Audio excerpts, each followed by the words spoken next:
We may now be seated in the house of God.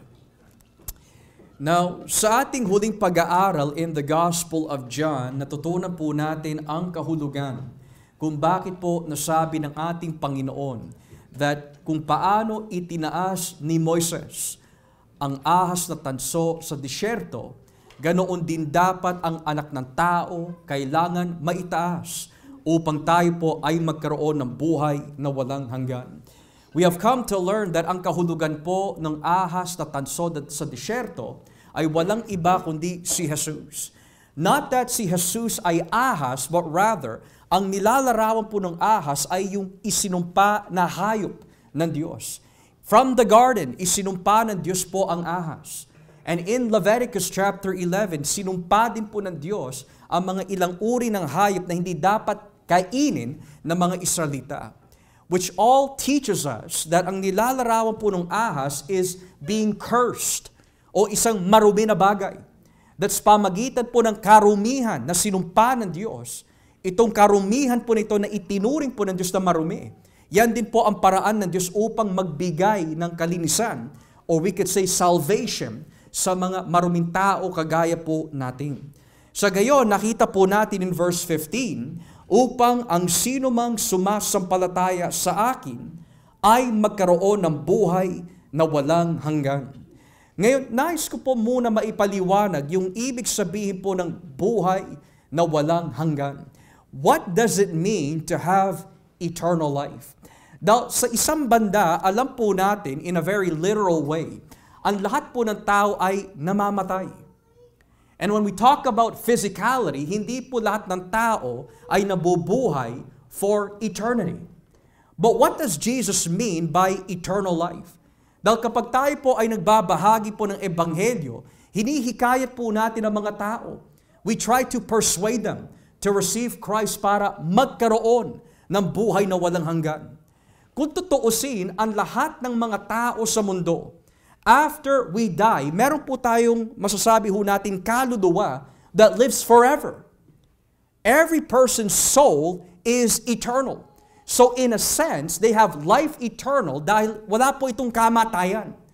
Pero ano ho ang ibig sabihin when Christ says, "He that believes on me will have everlasting life"? Ito po ay another way of saying eternity in the presence of God. Eternity in God's abode. To spend all of one's eternity with the Father, the Son, and the Holy Spirit. Nang ibig sabihin, nung sinabi po ni Jesus, ang sino man sasampalataya po sa akin ay magkakaroon ng buhay na walang hanggan. Bukod pa ho sa pinatawad tayo ng Diyos, at bukod pa ho sa ihaharap po tayo ni Kristo sa Diyos Ama bilang mga matuwid. But the question and invitation is this: ilan ho sa atin desire to spend all of eternity with your Creator? Yun ang ibig sabihin po ng buhay na walang hanggan. To spend all of eternity with the one who loved you, with the one who provided for you, with the one who protected and saved you, and made you after His own image and likeness. Ngayon, marami siyempre ang magsasabi, ako ho, ako ho, ako ho. But there is a price and there is a cost to spend all of eternity with God. And that is, kailangan ibigay ang ating buong pagkatao sa Diyos. Kailangan pagsisihan ang ating mga kasalanan. Because the only thing that will separate you with eternity with God is the sin that severed our relationship with Him.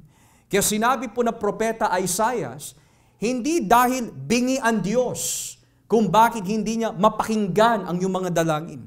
Hindi dahil maiksi ang kanyang kamay kung bakit hindi niya kaya mailigtas kayo. But rather, it is because of your sins that have separated you between you and your God. It was sin, mga kapatid, kung bakit napalayas si Adan at si Eva. It was sin kung bakit po nagkaroon ng universal flood. It was sin kung bakit po nagbigay ng apoy ang Panginoon, nagpaulan po siya ng apoy sa Sodom at Gomorrah. It was sin kung bakit po nahati ang Israel to two kingdoms. And it was sin, mga kapatid, kung bakit bumaba ang ating Panginoon. And for that reason, when He says, if you believe on me, you will have everlasting life. The life that we originally had with God, not separated, ay maibabalik na po ni Kristo if we will repent of our sins. Yun ang ibig sabihin po ng buhay na walang hanggan. To spend all of eternity in the presence of your King, of your Messiah, of your Creator. Pero pagdating po dito sa versikulo 16, ito po ay masasabi po natin yung pinakakilalang teksto sa buong Biblia, not only amongst Christians, but even unbelievers. Ito po ay madalas po natin nakikita sa mga photo captions, John 3:16. Or kung kayo po ay nanonood ng basketball, may mga ilang basketball players na nilalagay po yung John 3:16 sa kanilang mga katawan o sa kanilang mga sapatos. And we can quote it. Ito po yung most well-known verse na pwede po natin i-memorize. Pero when you look at John 3:16, hindi lang po siya isang well-known na text. Sabi nga po ng isang mangangaral that if all you had in the Bible is John 3:16, you can preach this 1,000,000 times at hindi ka magsasawa. You can preach this 1,000,000 times at hindi mo mahuhukay ang kalaliman ng kahulugan at teolohiya ng tekstong ito. Sa gayon, ano po ba ang verse 16 of John 3? Well, sabi po dito, sapagkat ganito ang pag-ibig ng Diyos sa mga tao sa sanlibutan. Ibinigay niya ang kanyang buktong na anak upang ang sinumang sumasampalataya sa kanya ay hindi mapapahamak, kundi magkaroon ng buhay na walang hanggan. There are 3 characters na binabanggit po in verse 16. Una, ang Diyos Ama. Pangalawa, ang Diyos Anak. At pangatlo, ang mga taong sasampalataya kay Jesus. Now, hindi po ito masama mga kapatid that tuwing binabasa po natin ang John 3:16, lagi ho natin nakikita si Jesus po dito. And it's not wrong. When we say, for God so loved the world that He gave His only begotten Son, ang lagi ho natin tinitignan ay si Jesus. And rightfully so, dapat po si Jesus ang maging sentro po ng ating pananampalataya. Gayunpaman ang verse 16, bagamat si Kristo po ang sentro ng kaligtasan na nabanggit po dito, we always tend to forget sino ang nagbigay ng kanyang anak. And that is the Father. Ang nakalimutan po natin are the words, sapagkat ganito ang pag-ibig ng Diyos. For God so loved the world. Alam niyo ho, sa pag-aaral ng talatang 16, have you ever asked the question, bakit hindi na lang under inspiration si John na sinabi na lang ho niya, for God loved the world? Bakit nakalagay yung salitang so loved the world? Pati yung salitang so ay nasa orihinal. Hindi lang po ito sa English translation. Maraming beses pinabanggit po ng Biblia sa Lumang Tipan at sa Bagong Tipan, mahal ng Diyos ang mga makasalanan. Mahal ng Diyos ang kanyang mga pinili. Mahal ng Diyos ang mundo in the sense of common grace. Pero pagdating sa versikulo 16, nakalagay, for God so loved the world. Now, in one sense, mahal ng Diyos ang mundo because if He didn't, hindi po niya aalagaan ang ating universe according to His providence. Kagaya po ng ating binasa po kanina, kung ang mga ibon, iniingatan ng Diyos. Kung ang mga hayop na hindi naman nagtatrabaho, inaalagaan ng Diyos. Pati po yung mga damo, inaalagaan din ng Diyos. Yun po ay bunga ng kanyang pagmamahal. Sabi din po sa Mateo 5, nagpapaulan po ang Diyos ng pagpapala sa mga matuwid at pati na rin sa mga hindi matuwid. Pagmamahal po ng Diyos yun. Pero never po niya sinabi, God so loved the world when it comes to animals. When it comes to creatures such as yung birds of the air and the fish of the sea. Pero dito nakalagay, for God so loved the world. Ngayon, pag-aaralan po natin kung loloobin ng Diyos yung kahulugan ng salitang mundo. Because sa isang banda, pwede isipin po ng tao that yung pagmamahal ng Diyos na so loved ay tumutukoy po sa lahat ng tao and therefore ang lahat ng tao that's ever lived ay maliligtas. In order to understand yung kahulugan kung gaano kalalim ang pag-ibig ng Diyos Ama para po sa mundo, kailangan muna po natin alamin kung ano po ba ang mundo. Because we can never understand the love of God until we understand kung saan po nakadirect yung verb of love towards. And that is the world. So ano po ba ang mundo? Well, basahin po natin dito sa talatang 19. Kung ibababa po natin ang basa in verse 19, ano po ba ang mundo? Verse 19. Hinatulan sila dahil dumating ang anak ng Diyos bilang ilaw dito sa mundo. Ngunit mas ginusto nilang manatili sa dilim kesa sa lumapit sa Kanya na nagbibigay liwanag dahil masama ang mga ginagawa nila. Yung salitang nila at yung salitang mundo ay iisang kahulugan lang. Kapag sinabi po ng Biblia, yung salitang mundo, ang tinutukoy po dito ay hindi yung planeta, kundi ang kasamaan ng tao. Gaano po ba kasama ang tao? O sabi po ng Biblia, ito ang mundo sa pananaw ng Diyos. Dumating ang liwanag, pero mas ninais pa ng mundo ang kadiliman, ang kasamaan. Yan ang mundo. Buot pa ho dito, in chapter 1, kung atin po babasahin, in John chapter 1, talata 9, in verse 9 to 10, ito po ay karagdagan pa sa mundo. John 1 verse 9 and 10. Ang tunay na ilaw na nagbibigay liwanag sa lahat ng tao ay dumating na sa mundo. Naparito siya sa mundo. At kahit na nilikha ang mundo sa pamagitan niya, hindi siya kinilala ng mundo. So bukod pa ho na ang mga tao sa mundo ay mas mahal po nila ang kasamaan at kadiliman, sabi ng Biblia, ang ugali din po ng mundo sa Diyos, specifically Christ, they do not want to embrace Him.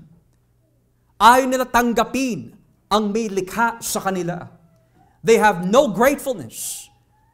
They have a nature of rejection. Yan ang mundo. They reject their Creator. They reject the one who's able to save. Kaya sabi po dito sa Kapitulo 14, talatang 17, in John 14, beginning at verse 17, karagdagan pa ho, sabi ng Biblia, in John 14, verse 17, siya ang banal na espiritu na tagapagturo ng katotohanan. Hindi siya matanggap ng mga taong makamundo dahil hindi siya nakikita o nakikilala ng mga ito. Ngayon, when you think about it mga kapatid, gaano po ba kalala ang ating mundo? Ang ating mundo po ay sobrang malala. Ang may likha sa kanila ayaw nilang kilalanin. Ayaw nila tanggapin. Mas nanaisin po ng mundo na mahalin ang mga bagay na magpapahamak sa kanila kesa lumapit sa natatanging gamot para sa kanilang espiritual na kalagayan, which is a sinful cancer for the soul. They hate their Creator. They hate the Savior. They hate Christ. Kaya nga mga kapatid at mga magulang, we must accept the truth and reality. The reason why our loved ones do not want to receive Christ is not that they don't just like Him or they're not ready for Him, but ayon po sa Biblia, they hate Him. Yan ang sinasabi ng salita ng Diyos. They're haters of God. And the word hate is a very strong language. In other words, there is disgust. There is resentment. Bakit po? Dahil ang Diyos ay liwanag. Pero ang mundo ay nasa kadiliman. Dahil si Adan ay nagkasala at napuno ang kanyang puso ng kadiliman, ang lahat na manggagaling po sa kanyang binhi ay magkakaroon din po ng kadiliman sa kanilang pangunawa. They won't understand the need for Christ. They will not hear what you have to say. They will not embrace what you have to say about Christ. Bakit po? Dahil yan ang mundo. At ayon po sa Efeso 2, ang mundo ay pinagaharian ni Satanas. Ang Espiritu sa himpapawid. He is the prince of the power of the clouds and the air, sabi po ng Biblia. And he blinded the minds of those who are in the world. Pero hindi lang po yan. Not only does the world hate you, but it also hates Christ. John chapter 15, kung ating po babasahin. John 15, beginning at verse 18. Juan 15:18. Sinabi ni Jesus, kung napopoot sa inyo ang mga taong makamundo, alalahanin ninyo na ako ang una nilang kinapootan. Kung kabilang kayo sa kanila, mamahalin nila kayo. Pero hindi kayo kabilang sa kanila, kundi pinili ko kayo mula sa kanila. Kaya napopoot sila sa inyo. Tandaan nyo ang sinabi ko sa inyo na walang aliping masigit sa kanyang amo.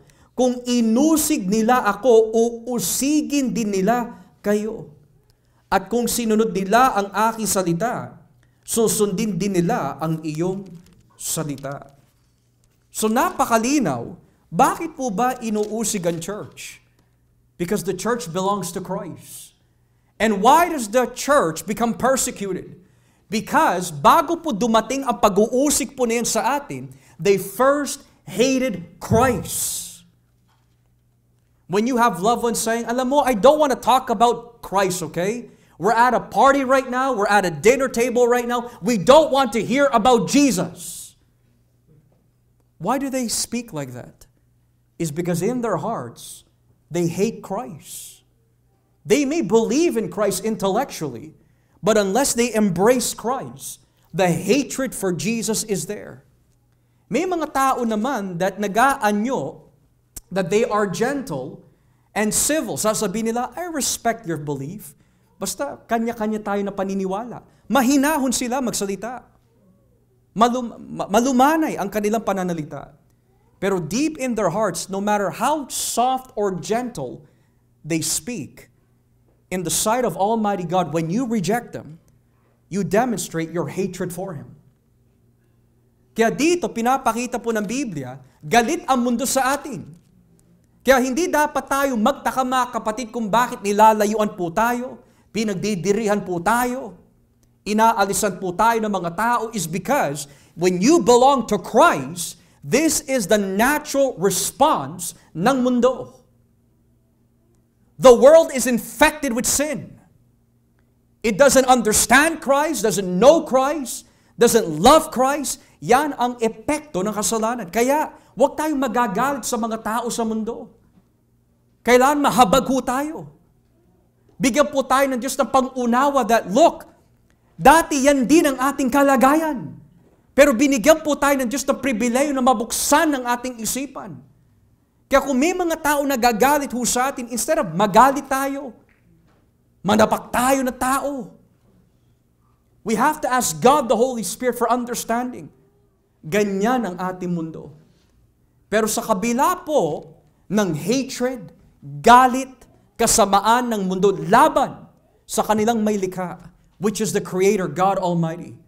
Ang sabi ng Biblia, for God so loved that world. Sa kabila ng kanilang kasamaan, sa kabila po ng kanilang hatred, sa kabila po ng ating pangangalunya spiritually laban sa Diyos, nagawa ng Diyos na mahalin tayo. Sa kabila po ng ating nakakadiring pamumuhay, hindi lang po tayo minahal, but He so loved you. Hindi dahil may nakita po siya kabutihan po sa atin. Kasi kung ang basihan lamang po, may makita ang Diyos na kabutihan sa atin, wala ning isa na mamahalin ng Panginoon. Dahil wala siyang makikitang isang katiting na kabutihan sa atin. He loved you. Kaya nasasabi po ng mga ilang aklat po sa Biblia, kagaya po ng Roma, Kapitulo 5, kung ating po babasahin, Roma Kapitulo 5, tignan niyo po nakalagay, dahil po sa pagmamahal ng Diyos Ama, kitang-kita ho natin kung bakit po nasabi ni Pablo ito. Roma 5, talatang 8, tignan niyo po ang nakalagay. Sabi po dito in verse 8, pero ipinakita ng Diyos sa atin ang kanyang pag-ibig sa ganitong paraan. Kahit noong tayo'y makasalanan pa, namatay si Kristo para sa atin. Ulitin ko ho. Pero ipinakita ng Diyos sa atin ang kanyang pag-ibig sa ganitong paraan. Kahit noong tayo'y makasalanan pa. Bakit hindi na lang tayo minahal ng Diyos nung tayo po ay mabuti? O bakit hindi na lang po ibinaba ni Kristo ang kanyang sarili nung tayo po ay matuwid? Because it doesn't make sense. Nais po ipakita po ng Diyos how great His love is for filthy sinners such as you and I. Now, ito po ang katanungan ni Pablo. Kaibigan, kaya mo ba ibigay yung buhay sa isang mabuting tao? Depende. O kaibigan, nais mo ba ibigay ang iyong buhay para sa kapwa Kristiyano? Depende sa biyaya ng Diyos. Pero tignan niyo po ang nakalagay dito sa talatang 7. Itaas natin ang basa in verse 7. Bihira ang taong mag-aali ng kanyang buhay para sa isang taong matuwid. Bagamat maaaring mayroong maglakas loob na ibigay ang kanyang buhay para sa isang mabuting tao. Pero ipinakita ng Diyos sa atin ang kanyang pag-ibig sa gaytong paraan, kahit noon tayo'y makasalanan pa. Marami ho sa atin, nakaranas po ng pag-uusig mula sa kamay po ng mga ilang tao na dumating po sa ating buhay. Maari kamag-anak, maari kaibigan, maari po mga tao na katrabaho po natin. Inusig ka. Now, here's the question. Yung mga gumawa po na kasamaan sa inyo, handa mo ba ibigay ang buhay mo para sa kanila? Yung pumatay sa inyong nanay, yung mga nagnakaw sa inyo, yung mga nagtraidor sa inyo, yung mga gumawa na kasamaan, handa mo ba ibigay ang buhay mo para sa kanila? Ang natural response po ng tao is, bahala sila. Bakit ko ibibigay buhay ko sa mga yan? Hindi mo ba alam yung mga kalokohan na ginagawa ng mga yan laban sa akin? Bakit ko ibibigay buhay ko sa kanila? Well, that's how much God loved you. We broke every single law and we deserve every single wrath of God, and yet He so loved the world. And yet, sa mga oras ng ating panghihina, nasasabi natin, hindi yata ako mahal ng Diyos hindi niya ako pinapakinggan. Ang tagal ng aking mga panalangin bago sagutin. Mga kapatid, wala tayong karapatan na sabihin yung katanungan na, mahal kaya ako ng Diyos? Hindi nagpadala ang Diyos ng anghel para mamatay para sa atin. Hindi niya ipinadala ang mga korona, hindi niya po pinadala lahat ng majesty po niya and all the beauty of heaven para lang po maipako sa krus. Ang sabi ng Biblia, He gave His only unique Son for you. He gave His best. And the best cannot be anyone else but God. He gave Christ for you. Minsan nasasabi natin, hindi ako mahal ng Diyos dahil hindi niya ako binibigyan ng magandang trabaho, hindi magara ang aking kotse, ayaw niya ako bigyan ng malaking bahay, hindi ako mahal ng Diyos. O minsan, bakit yung mga minamahal ko sa buhay, hindi pa niya nililigtas, pero ako niligtas niya? Yung mga ganong klaseng mga pananalita, we are forgetting the love of God that He has distributed to us. Hindi tayo po makakatayo ngayon bilang mga pinatawad at ginawang mga pinabanal o mga taong itinuring matuwid sa harapan ng Diyos kung hindi dahil sa Kanyang pagmamahal sa atin. You will one day stand before a holy God, not as guilty, but as forgiven, because God so loved the world. Hindi mo makukuha ang banal na Espiritu na kanyang ipinangako sa kanyang mga pinabanal if God did not so love the world. At ang iyong eternal home, which is the new heaven and new earth, that will not be your eternal home if God did not so love the world. Pero ang tanong po dito mga kapatid, sino po ba yung mundo na tinutukoy po ng Biblia? Kasi nga, may traditional view that yung mundo na tinutukoy po dito is lahat ng tao that's ever lived. Pero sa konteksto po ng talatang 17, 16, malinaw na sinasabi po ng Biblia, He gave His Son to the world. Pero sino po in the world did He give His Son to? Sabi ng Biblia, whoever believes. Now, ang tanong ho dito, does the world believe? Does everyone believe? The answer is no. Not everyone in the world believes. Then what does that mean? Ibinigay po niya ang kanyang anak sa mundo that whoever believes. Kasi kung ang tradisyonal na pananaw is, ang lahat ng tao that's ever lived is whom Jesus died for, then that means everyone should believe. Pero hindi lahat ay sumasampalataya. So ngayon, anong ibig sabihin ng salitang mundo? Ngayon, sa aklat po ni Juan, ang salitang mundo ay nagmula po sa wikang Griego cosmos. At ang salitang cosmos, kapag ito po ay ginamit sa aklat ni Juan, hindi po ito lagi nangangahulugan lahat ng tao o uri ng tao that's ever lived.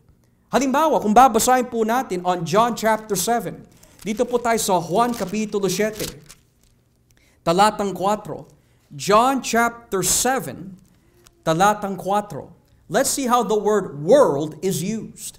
Sabi po dito, verse 4, dahil walang taong gumagawa ng patago kung gusto niyang sumikat. Gumagawa ka na rin ng himala, ipakita mo sa lahat.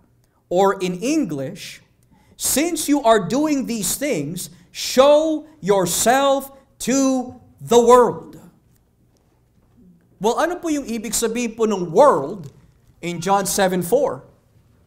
The word world here does not mean, Jesus, ipakita mo sarili mo sa mga Incheck, sa mga Aprikano, sa mga Canadian, sa mga Amerikano. The usage of the word world here pertains to the people of that vicinity. Yung mga tao within the feast. Hindi ito tumutukoy sa lahat ng uri ng tao, kundi the people of that vicinity. The general population sa lugar na iyon. Bukod pa ho dito in John chapter 12, talatang 19. John chapter 12, beginning at verse 19. Tignan nyo ha. Tignan nyo po yung pagrereklamo ng mga Pariseo. Dahil dito, nag-usap-usap ang mga Pariseo, tignan ninyo, sumusunod na sa kanya ang lahat ng tao at wala tayong magawa. So the Pharisees said to one another, see, this is getting us nowhere. Look how the whole world has gone after him. Teka lang, whole world, dang ibig sabihin, sumusunod ang mga Incheck, sumusunod po ang lahat ng Pilipino, sumusunod po ang mga puti sa panahon na yan. Hindi. Ang ibig sabihin po ng whole world nung unang taon is not only for the Jews, but for the Gentiles. Sa konteksto po of John 12:19, nung makita po ng mga Pariseo na gumagawa po ang ating Panginoon ng mga himala, nauubusan po sila ng mga miyembro. At instead of matuwa ang mga Pariseo na yung mga tao po ay nabuksan at namulat sa katotohanan at lumalapit kay Jesus, nainggit at nagalit pa sila. Look, the whole world is following after him. Now, the meaning of whole world here is a reference sa mga taong lumalapit kay Kristo na mula sa sinagoga ng mga Pariseo. It's not referring to every single ethnic group. Now, kung ayaw pa rin ng mga tao sa labas na tanggapin that world here does not refer to everyone, mahihirapan po sila sa panalangin ng ating Panginoon. Basahin po natin sa Juan 17. Juan 17, talata 9. John 17 verse 9. Tignan niyo ha. Idinadalangin ko sila. Hindi ako nananalangin para sa mga taong makamundo, kundi para sa mga taong ibinigay mo sa akin, dahil sila ay sa iyo. In English, I pray for them, the disciples. I am not praying for the world, but for those who you have given me, for they are yours.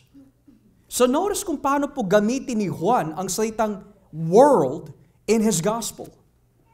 So ngayon, ang katanungan po nito, Pastor, kung ang world in the Gospel of John may kahulugan ng general population, the Jews that went to follow Christ, or evil men in John 17, then ano ho ang ibig sabihin for God so loved the world? Alin sa mga kahulugan na yon ang tinutukoy po niya? And the answer is, for those who will believe. For God so loved the world na ibinigay po niya si Jesus to the ones that will believe. And who are those in the world that will believe? Yung mga Hudyo at yung mga Hentil na ibinigay ng Ama kay Jesus.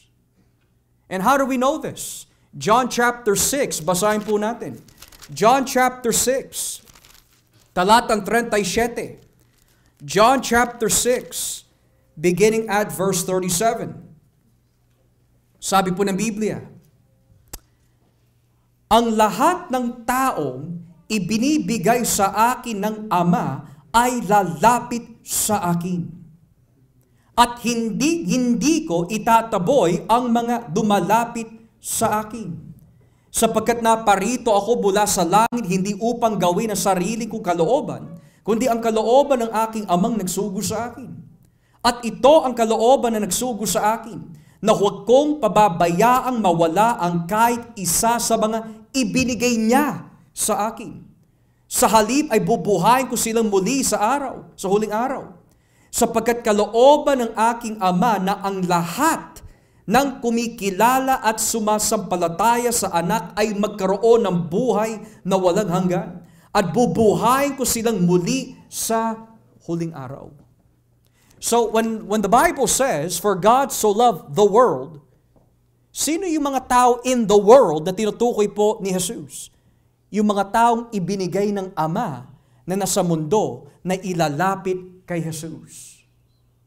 Ngayon, ang katanungan po nito, anong ibig sabihin na ang lahat ng lalapit sa akin? Does that mean physically lalapit sila kay Jesus? Ang ibig sabihin po ng lalapit is another way of saying that will place their faith in Christ. Will trust in Jesus. So this is what we know so far. Ano po ba ang mundo? Masama, hateful, unbelieving, disgusting, morally inadequate. And yet God so loved that world.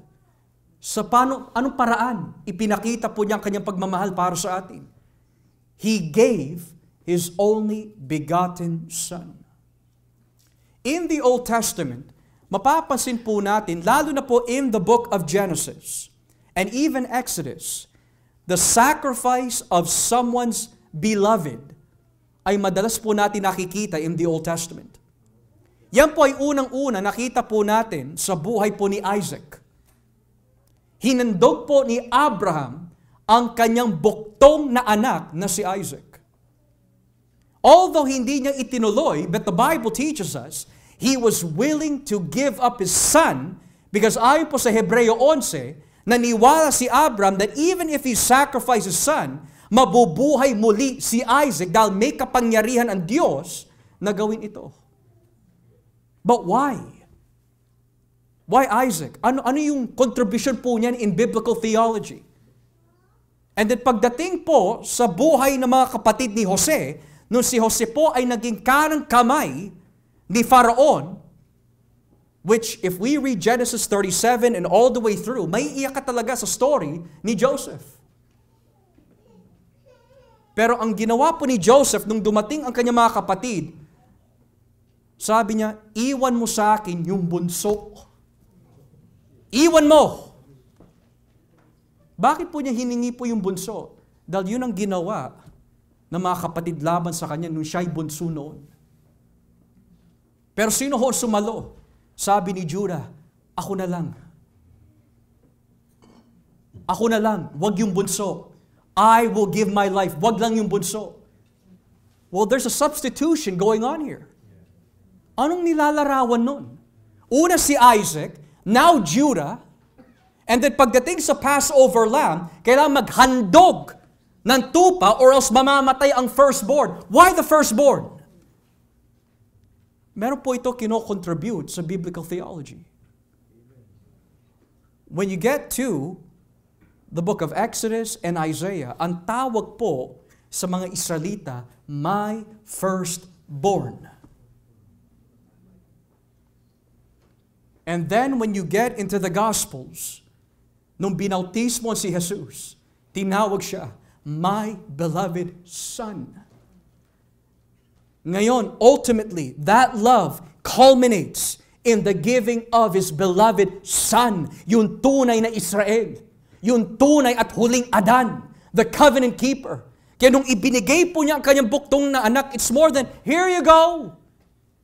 No, ang lahat ng nilalarawan ni Isaac, ni Judah, ng Israel, ng Passover lamb, ultimately is going to flow and hit John 3:16. That He gave His only begotten Son.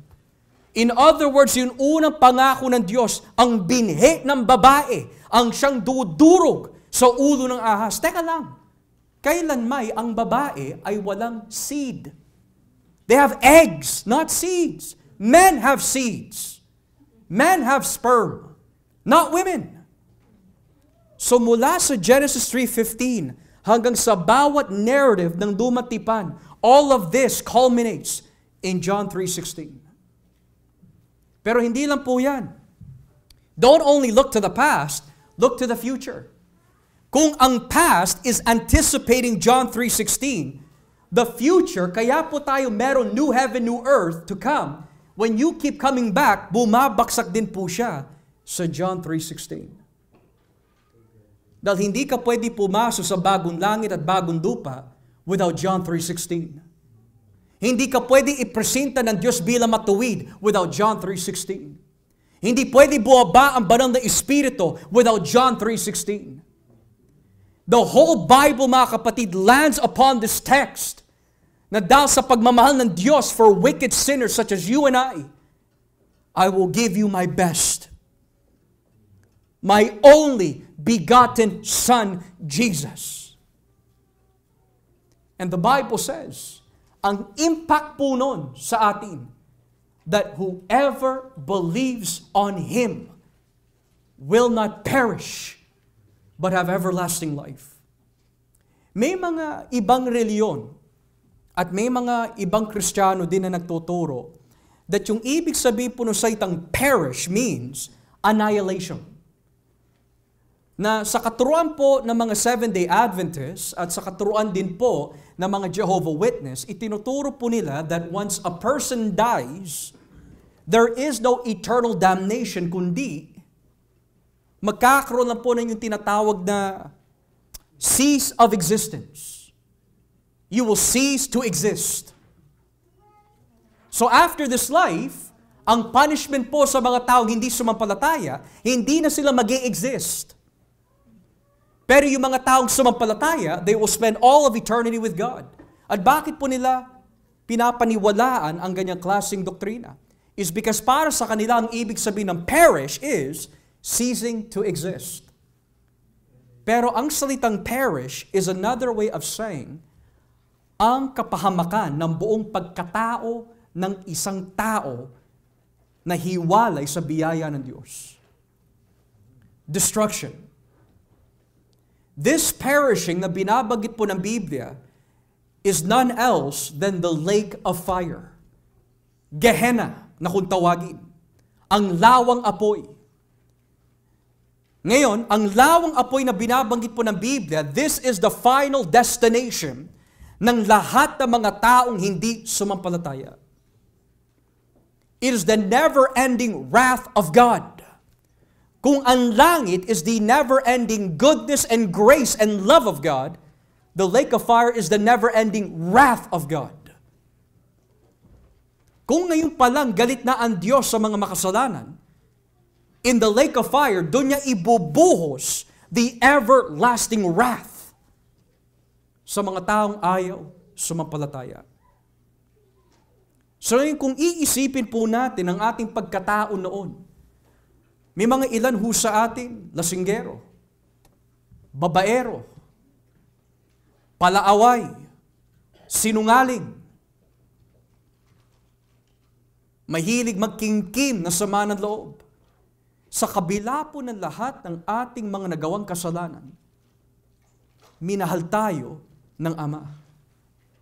Bago pa man itatag ng Diyos ang pundasyon ng langit at ang mundo, ayon sa kanyang eternal plan, minahal ka niya. Bago ka pa ho isinilang mula sa sinapupunan ng iyong ina, minahal ka niya. Bago pa ho mag-meet ang iyong nanay at tatay, at bago po sila likhain, at bago pa ho likhain ang iyong mga ninuno, minahal ka na ng Diyos. Can you think about that? Before the world was created, before the universe came to existence, I love you, you, you. Pero hindi lang regular love, so loved you. And He gave Christ for you. At ang masakit po nito, mga kapatid, ibinigay ng Diyos ang lahat para sa atin. At dumarating po ang kahinaan ng laman. Panginoon, Lord Jesus, I know that the Father gave you to us for salvation, pero siguro next time ka na lang. May mga ibang bagay pa ako gagawin. I'm just too busy. Siguro next day na lang kita kakausapin in prayer. Medyo pagod ako eh. Tsaka may iba pa ako gagawin after this. The Father gave His best for us. And that best, sinantabi lang na ganun-ganun lang. John 3:16 is the most well-known verse, but it's also the most well-forgotten verse sa Biblia. For God so loved the world that He gave His only begotten Son. At kanino po niya ibinigay? Sa inyo. Now, bago ho tayo matapos, mga kapatid, ano ho ang ibig sabihin na binigay ng Ama si Jesus para sa atin? Sa Biblia, lalo na po sa Bagong Tipan, ang tawag po sa kanyang iglesia is the bride of Christ. You are His bride. Kagaya po ng lesson ni Pablo sa Efeso 5, mga lalaki, mahalin ninyo ang iyong mga asawang babae kagaya ng pagmamahal ni Kristo for the church. At kayo mga kababaihan, magpasakop kayo sa iyong mga asawang lalaki as the church submits to Christ. Why? The meaning of He gave His Son for us simply teaches us that the bride of Christ is you and I. In the Old Testament, ang isang bride kailangan malinis. Berhin dapat. Hindi madumi, hindi laspag, hindi ginalaw. Kailangan berhin. Pero kung ipipresenta po tayo ng Panginoon kay Jesus, sa dami nating kasalanan, we're not virgins. We are filthy, we are dirty, we are defiled.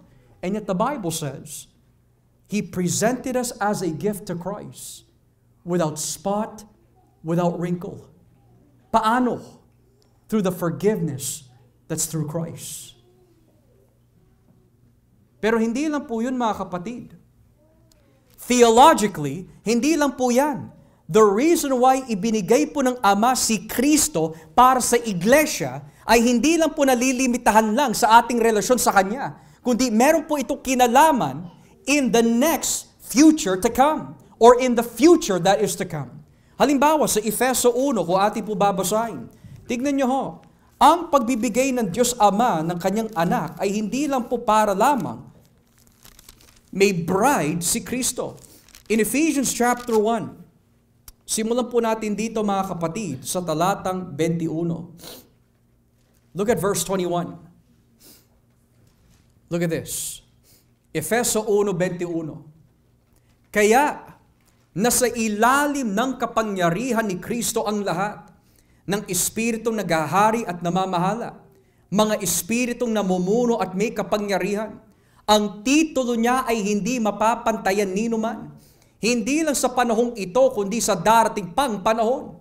Verse 22, ipinailalim ng Diyos kay Kristo ang lahat ng bagay at ginawa siyang pangulo ng lahat para sa ikabubuti ng iglesia, na siyang katawan ni Kristo. Ang iglesia ay ang kabuuan ni Kristo na siyang bumubuo sa lahat. Anong ibig sabihin nun? Ibinigay ng Diyos Ama si Jesus para sa atin ikabubuti. That He would be our head. Well, ayon po in Ephesians 2, ang head po natin noon was Satan. And under his headship, we can do no good. Puro kasamaan lang. And therefore, kailangan maibigay po ng Ama si Jesus upang under His headship, mapabuti ang ating kalagayan, hindi lang sa kalusukuyan, kundi pati na rin sa darating na panahon. Kaya ho natin nagagawa ang kalooban ng Diyos, mga kapatid, is because ibinigay si Kristo to be the head over the church. Kaya nabago ang ating buhay because Christ was given to be the head over the church. Kaya nagagawa po natin ang mga mabubuting bagay na inuutos ng Diyos mula sa kanyang banal na Espiritu is because Christ was given to you to be the head of the church. And that is the reason why John 3:16 is so powerful. We must never forget, God so loved you and gave His Son for you so that you would believe on Him. Kaya hindi talaga magagawa ng tao na sumampalataya apart from Christ. Ginawa ng Diyos Ama, Diyos Anak at Diyos Espiritu Santo ang planong ito para tayo maligtas so that you would believe, so that you would be His, so that you would be His bride. And that is why Revelation 21 says, at may nakita ako mula sa langit na may bumababa ang bagong Jerusalem na handang ikasal. Ano po bang nilalarawan ng bagong Jerusalem? It's the church. Because ang nilalarawan ng Jerusalem in the Old Testament is where God's presence resides. Saan na ho siya nagre-reside? In the temple. And who is the temple of the Holy Spirit? The church. Kung walang John 3:16, walang kaligtasan, walang kapatawaran, walang pagbabago ng buhay, walang new heaven, new earth, walang banal na Espiritu, walang maboborn again, wala maliligtas. Kaya lagi ho natin tandaan, mga kapatid, kapag dumarating po yung katamaran sa laman, na ayaw mo makipag-ugnayan sa Diyos, ayaw mo makipagtipon, or meron ka mga distractions sa buhay na is fighting your priority for the glory of Christ, lagi mo isipin kung gaano ka minahal ng Diyos.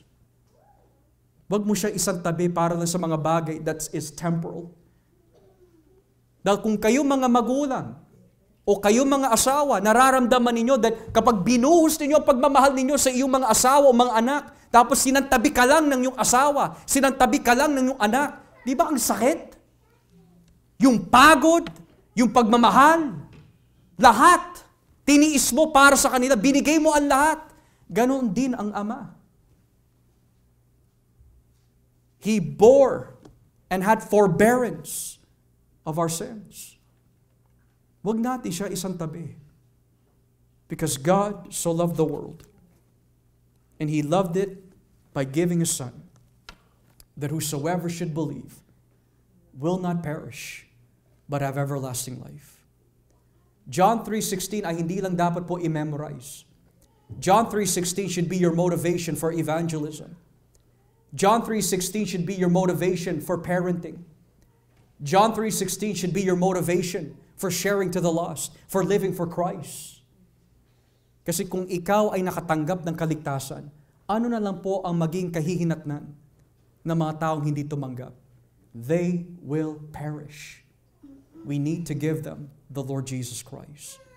And that being said, mga kapatid, I pray and hope that this afternoon, that we look at John 3:16 not just as a verse, kundi yung pambirang ginawa ng Diyos na kamangha-mangha na ginawa po ng Diyos para ho sa atin, that we would be presented as the bride of Christ. As we pray.